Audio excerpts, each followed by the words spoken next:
नमस्कार दोस्तों, आपका स्वागत है। आज की हमारी कहानी है डिलीवरी मैन।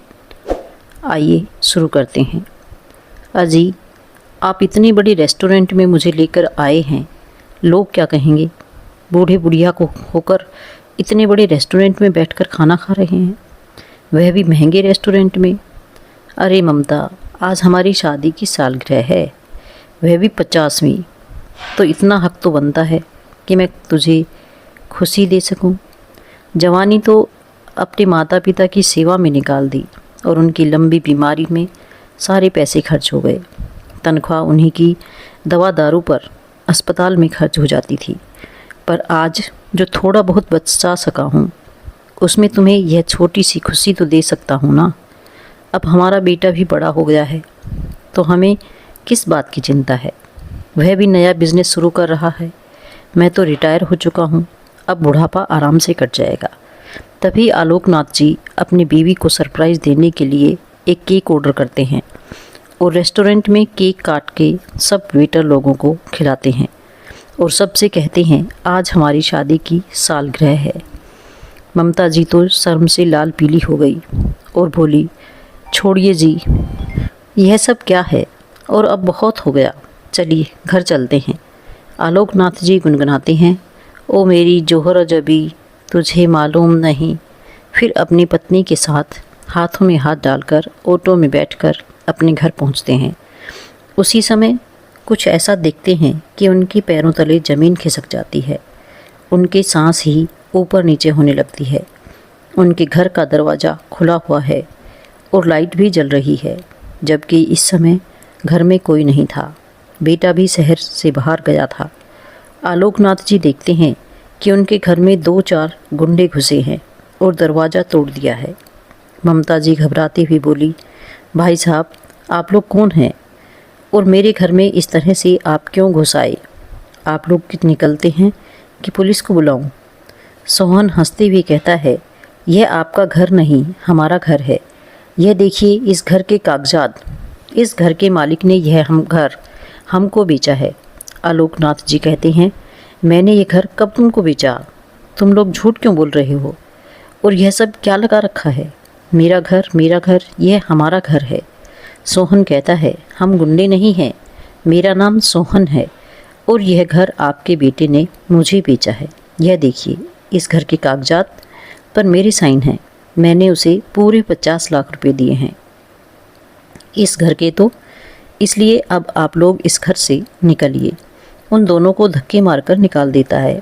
आलोकनाथ और ममता जी दोनों के आंखों से आंसू बहने लगते हैं। ये क्या हो रहा है, उन्हें तो समझ में नहीं आ रहा था। तब उनका बेटा यह घर सोहन को बेचकर चला गया। सुनो बेटा, हमारी बात तो सुनो, हम इस समय कहाँ जाएंगे? इस घर के एक कमरे में हमें पड़े रहने दो। चाहे तो हमसे कुछ काम ले लो, मजदूरी करवा लो, पर हम यहाँ से कहाँ जाएंगे? अब तो काफ़ी रात हो गई है। सोहन बोला, मैंने यहाँ पर कोई वृद्धाश्रम नहीं खोला है कि सब गरीबों को मुफ्त में रहने दूँ। मेरा भी परिवार है और मैं यहाँ पर एक बड़ा सा होटल बनाना चाहता हूँ। इसलिए आप लोग अभी के अभी यहाँ से निकलें।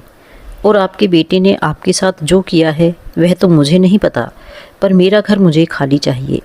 और उनके सामान तो निकाल कर फेंकने लगते हैं। आलोकनाथ जी अंदर जाकर अपनी तिजोरी खोलते हैं तो उनकी तिजोरी तो एकदम खाली थी। कोई भी कैश, सोना, चांदी नहीं था। सब कुछ लुट गया था। वह तो अपनी छाती पीटने लगे, ममता, हम तो लुट गए। ये क्या दिन दिखाया हमारे बेटे ने, पर वह कहाँ है? उसकी तो कोई खोज खबर ही नहीं है। अरे वह तो हमें लूट कर भाग गया। हमारा बेटा होने का कर्तव्य क्या अच्छे से निभाया है? ममता, हमको दिवालिया कर गया। हमारे बेटे ने कहीं मुंह दिखाने के लायक नहीं छोड़ा। ऐसा मत बोलिए जी, सब ठीक हो जाएगा, ममता जी ने कहा। और दोनों अपना बैग उठाते भी घर के आंगन में बैठ गए और सोच में पड़ गए कि कहाँ जाएं। रात काफ़ी हो गई थी। दोनों ने अपने घर के दरवाजे के पास ही डेरा डाल दिया। उन्होंने सुबह हुई तो सोचा, शायद घर के मालिक को हम पर तरस आ जाए और वह हमें हमारे घर में रहने दे। लेकिन सोहन ने कुछ आदमियों को भेजकर वहाँ से रफा दफा करवा दिया। तो वह सोचने लगे कि अब हम कहाँ जाएं। ममता जी ने कहा, इस शहर में हमारा तो कोई नहीं है, हम किसके घर जाएं। आलोकनाथ जी बोले, ममता तू चिंता मत कर, हम कहीं ना कहीं अपना ठिकाना ज़रूर बना देंगे। तभी आलोक जी बोले, ममता मेरा इस शहर में सिर्फ एक दोस्त है, शायद वह हमारी मुसीबत की घड़ी में काम आ जाए। चलो हम लोग उसके पास चलते हैं। वह अपने दोस्त दीनानाथ जी के घर पहुंचते हैं और दरवाज़ा खटखटाते हैं। उनका बेटा आता है और कहता है, आप लोगों को किससे मिलना है। अंदर से खूब रोने की आवाज़ आती है। आलोकनाथ जी रोने की आवाज़ सुनकर घबरा जाते हैं। आलोकनाथ जी कहते हैं, दीनानाथ कहाँ है। बेटा हमें दीनानाथ से मिलना है। अंकल जी अब हमारे पिताजी इस दुनिया में नहीं रहे, बस हम अभी ही उनका अंतिम संस्कार करने जा रहे हैं।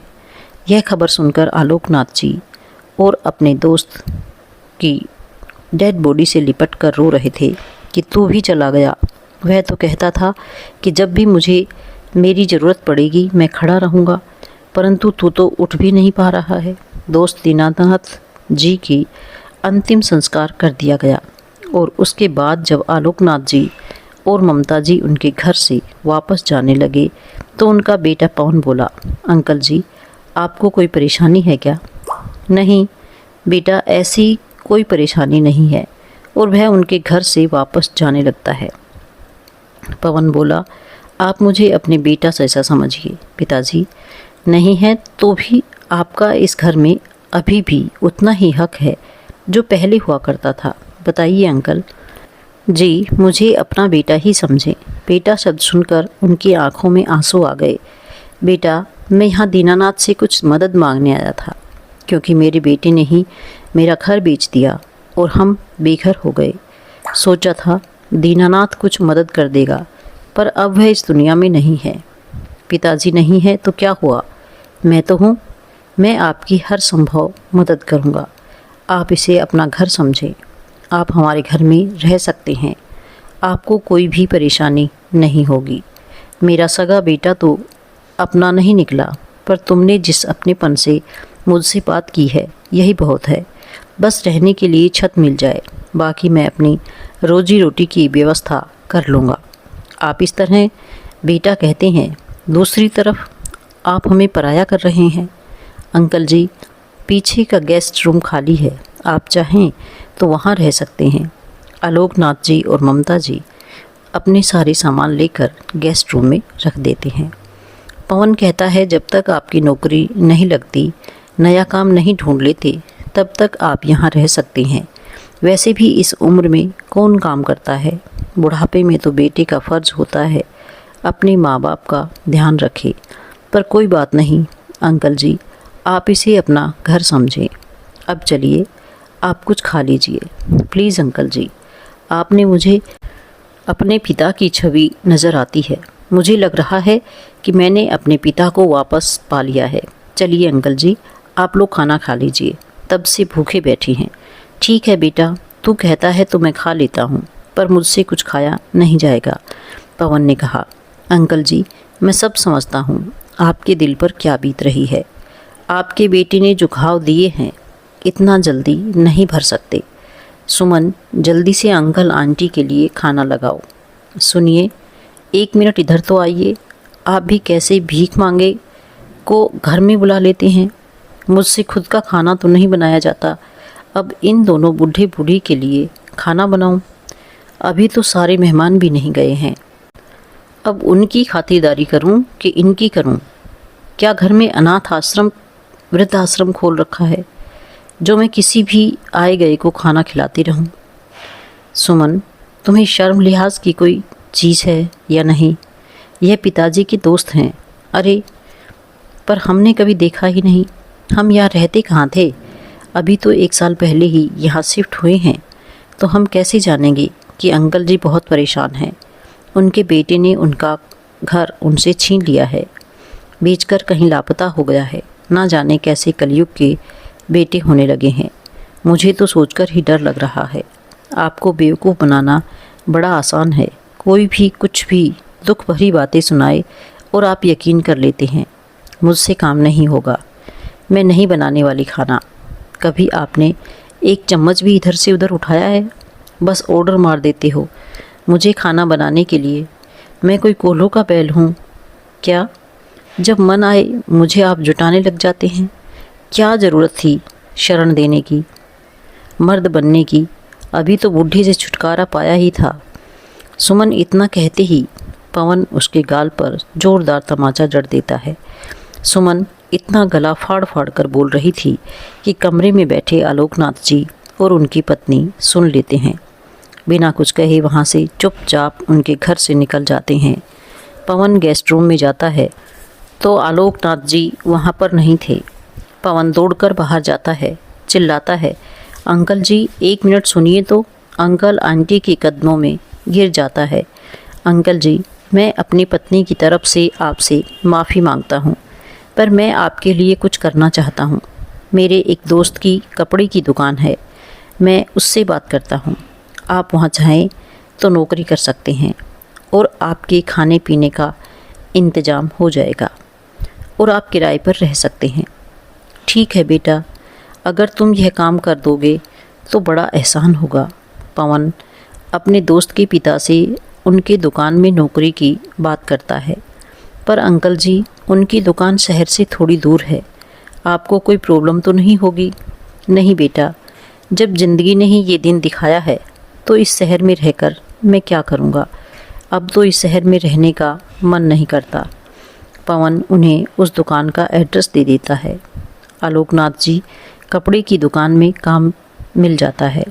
बड़ी मेहनत और ईमानदारी से काम करके सब ग्राहक का दिल जीत लेते हैं। जो भी कपड़ा खरीदने आता है कस्टमर को बड़े प्यार से दिखाते हैं और उनके बात करने का ढंग इतना अच्छा था कि कस्टमर उनसे इम्प्रेस हो जाते हैं और हाथों हाथ उनके कपड़े बिक जाते हैं। ऐसा होता क्यों नहीं?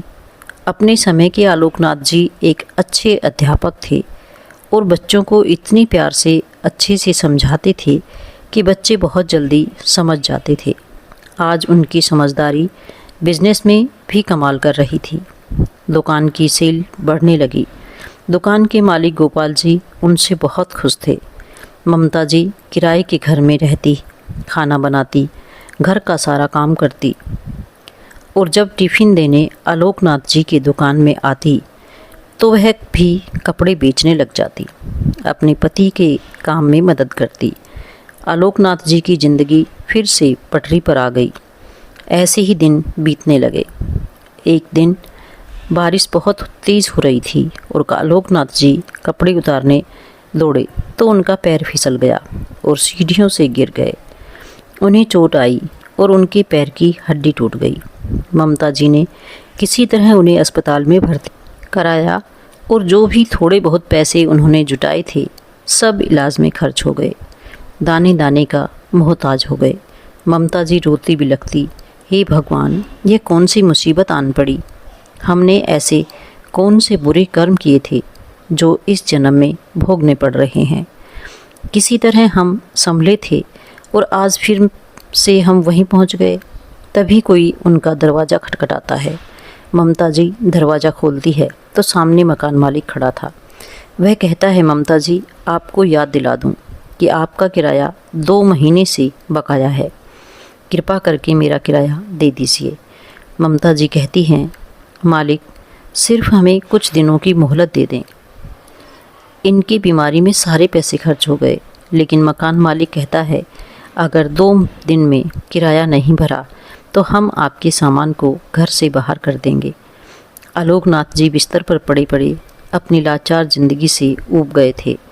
रोते कि बेचारी ममता अकेली क्या संभालेगी, उनका कोई सहारा नहीं था। ममता जी ने गोपाल जी की दुकान में काम करने का सोचा और वह अपने पति का सारा काम करके खाना बनाकर खिलाकर जाती और दुकान में पूरा दिन काम करती। अपने नसीब को खूब कोसती। हे भगवान, ऐसी औलाद देने से अच्छा है कि औलाद ही ना दे। हम सड़क पर भिखारी की तरह अपना जीवन बिता रहे हैं। घर आती है तो वापस बर्तन धोती है और खाना बनाने में जुट जाती है। घर और बाहर दोनों संभालते ममता जी थक जाती है, पर चेहरे पर कभी सिकन ना आने देती। कि कहीं आलोकनाथ जी उनके कमज़ोर पड़ते ना देख ले और दुखी ना हो जाए।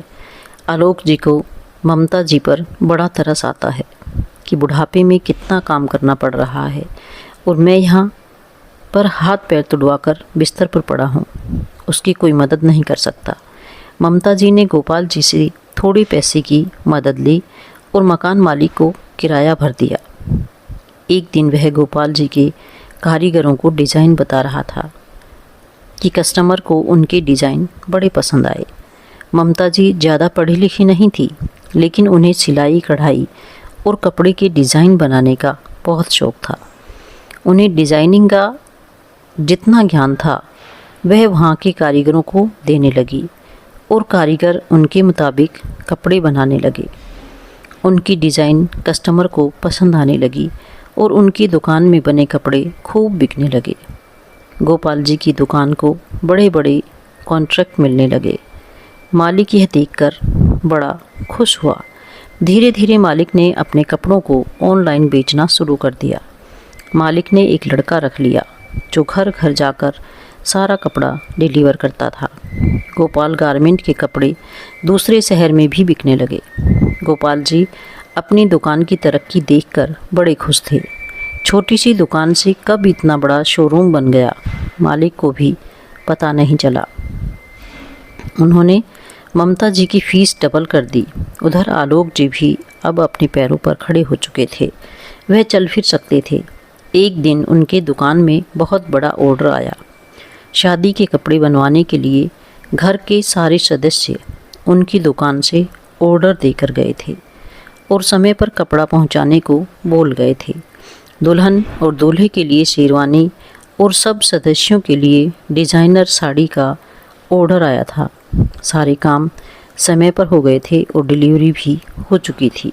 बस दूल्हे ही का कपड़ा रुका हुआ था, क्योंकि उस दिन डिलीवरी बॉय समय पर नहीं आ सका क्योंकि उसकी माँ बीमार थी। अब गोपाल जी सोच में पड़ गए कि दुकान बंद होने का समय हो गया और दूल्हे का कपड़ा अभी तक नहीं पहुंचा पाए और सारी उनके स्टाफ मेंबर अपने घर चले गए थे।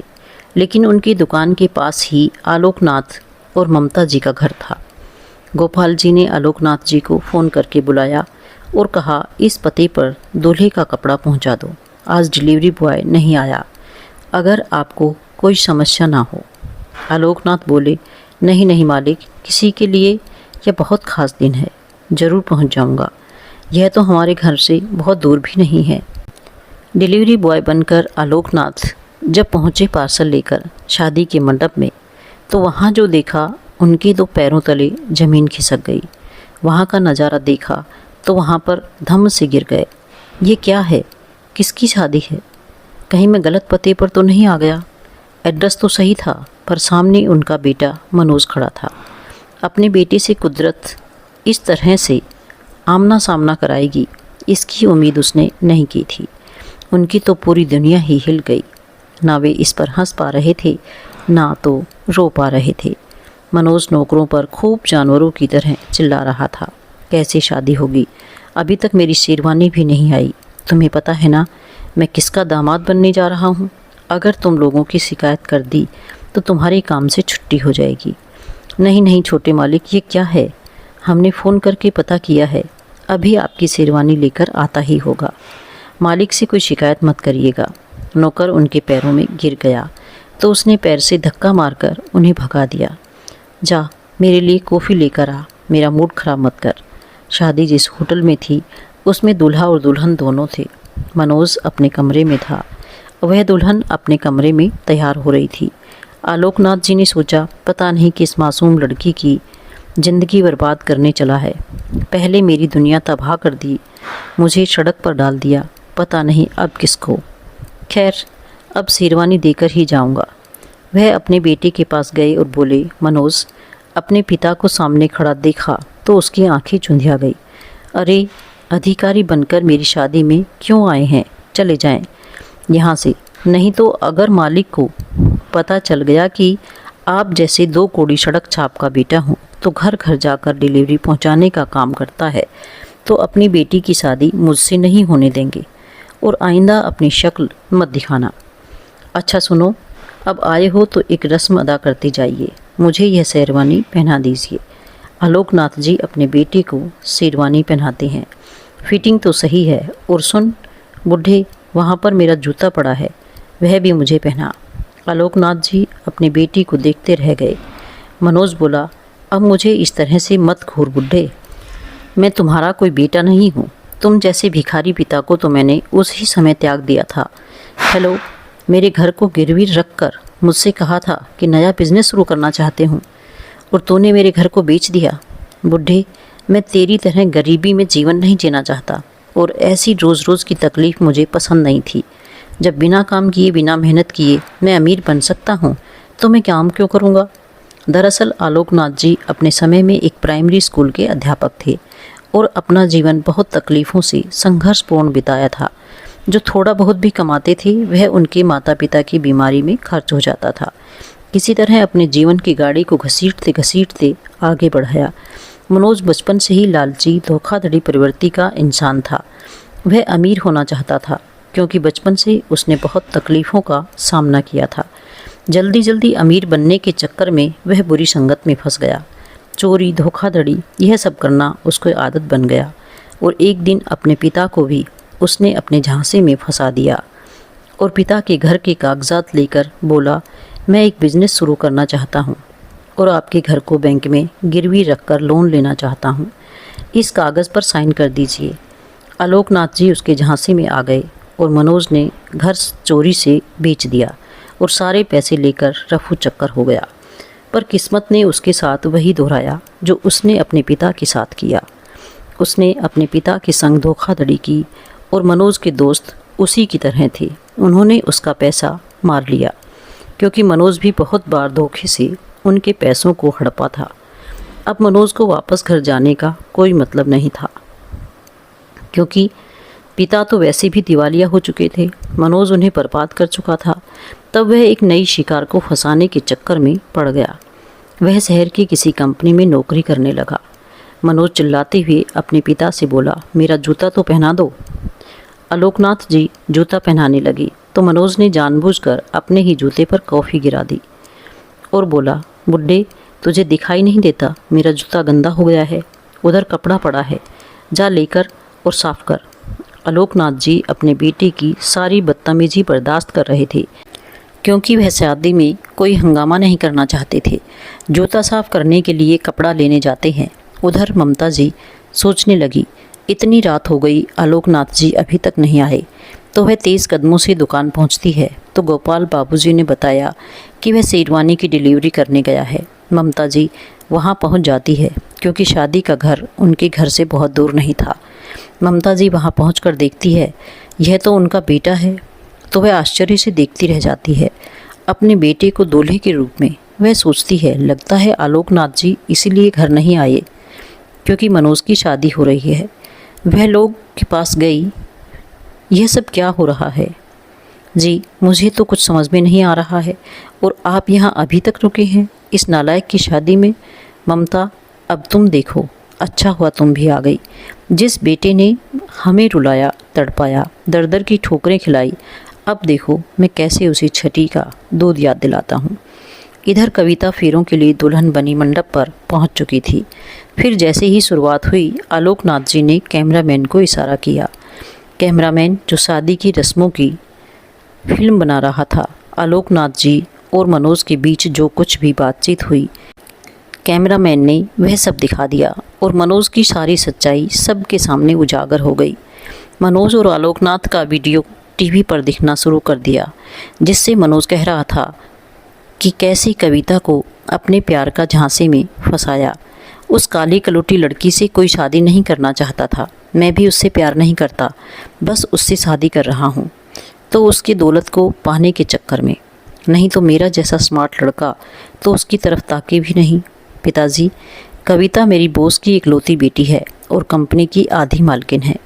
कविता को जब पता चला मनोज की मनसा क्या है कि वह उससे प्यार नहीं करता, झूठा नाटक कर रहा था प्यार का, उसके धन पर कब्जा करने की कोशिश कर रहा था। 7वां फेरा पूरा होने से पहले ही कविता गठबंधन में आग लगा देती है और मनोज के गाल पर एक चपाट लगा देती है। मनोज कहने लगा, यह सब झूठ है, यह बुढ़ा मेरा पिता नहीं है, झूठ बोल रहा है। तभी वहाँ उपस्थित सभी मेहमान उसके गालों पर तमाचा जड़ने लगते हैं। मनोज के पसीने छूट जाते हैं। आलोकनाथ जी आगे आते हैं और कविता से कहते हैं, बेटी, मैं फेरों से पहले ही तुम्हारे कमरे में आया था ताकि तुम्हें सारी सच्चाई बता दूं। यह नालायक कितना नीचे गिर चुका है।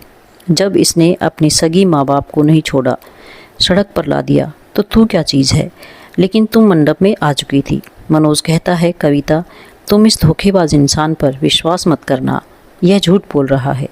मैं तुमसे सच्चा प्यार करता हूँ, तुम्हें सारी ज़िंदगी खुश रखूँगा। कविता कहती है, आलोक सर झूठ नहीं बोल रहे हैं। सर, शायद आपने मुझे नहीं पहचाना, मैं आपकी विद्यार्थी रह चुकी हूँ।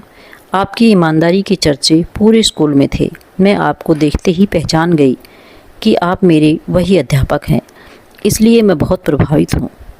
आपने स्कूल में मुझे पढ़ाया। आज आपके दिए हुए संस्कार के बल पर मैं इतनी काबिल बन पाई हूँ, अपनी ज़िंदगी में नाम कमा पाई हूँ। सर, आपको याद नहीं, जब स्कूल के सारे विद्यार्थी मुझे रंग रूप को लेकर हमारा हंसी मजाक बनाते थे, तो आप ही ने मुझे समझाया, असली सुंदरता मन की होती है।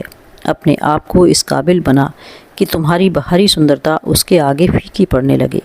आलोक जी को याद आने लगा। आलोक जी बोलते हैं, मेरा बेटा मेरे दिए संस्कार को नहीं सीख पाया। उसने मेरी इज्जत को मिट्टी में मिला दिया, मुझे कहीं मुंह दिखाने के लायक नहीं छोड़ा। पर तूने मेरे नाम को रोशन किया, एक टीचर की इज्जत की लाज रखी। बेटी, तू खुश रहे। उसे ढेरों आशीर्वाद दिया। आलोक जी वहाँ पर उपस्थित सब लोगों से अपने बेटे को किए की माफ़ी मांगने लगे। उसके बाद कविता ने मनोज को ठगी, रेप के आरोप में जेल भिजवा दिया। उन्होंने उससे कहा, मैं तुम्हें तुम्हारी असली जगह तुम्हारी ससुराल भेज रही हूँ, अब वहीं जेल में सुहागरात मनाना। मनोज आलोकनाथ जी से हाथ जोड़कर माफ़ी मांगने लगा। पिताजी, मुझ जैसी नालायक बेटे को माफ़ी मांगने का भी हक नहीं है, पर मैं आपसे माफ़ी मांगता हूँ। हो सके तो मुझे माफ़ कर दीजिए, मैं अपने किए पर बहुत पछता रहा हूँ। आलोकनाथ जी और ममता जी उसको तो कब से अपने दिल से दिमाग से निकाल चुके थे। आलोकनाथ जी और ममता जी अपने घर लौट आए। ममता जी की काबिलियत रंग लाई, वह तरक्की करती गई और आज उनके पास एक अच्छा घर, गाड़ी, सब कुछ है। वह ज़रूरतमंदों को, गरीब लोगों की मदद करती है। यही उनके जीवन का उद्देश्य है, क्योंकि आलोकनाथ जी कभी पैसों के पीछे भागे नहीं, हमेशा सादगी भरा जीवन व्यतीत किया करते थे। दोस्तों, आपको क्या लगता है, ऐसे नालायक बेटे जो अपने पिता को ही सड़क पर ला दें, क्या उनके साथ ये श्लोक सही है या नहीं? कमेंट करके ज़रूर बताएं। और अगर आप मेरे चैनल पर नए हैं तो इसे सब्सक्राइब भी ज़रूर कर लें। धन्यवाद।